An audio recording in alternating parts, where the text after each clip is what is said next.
சிப்பியின் உள்ளே முத்தாடும் சேதி சொல்லாமல் என்னிடமே மறைத்தாளே தேவி. மடியல்லவோ பொன்னூஞ்சல் உன் மகனாய் நான் வரவோ.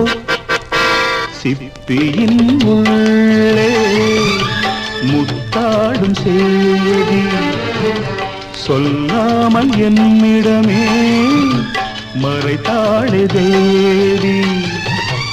உன்னோடுதான் நான் சொல்ல நானும் பிறந்ததையா சிப்பியின்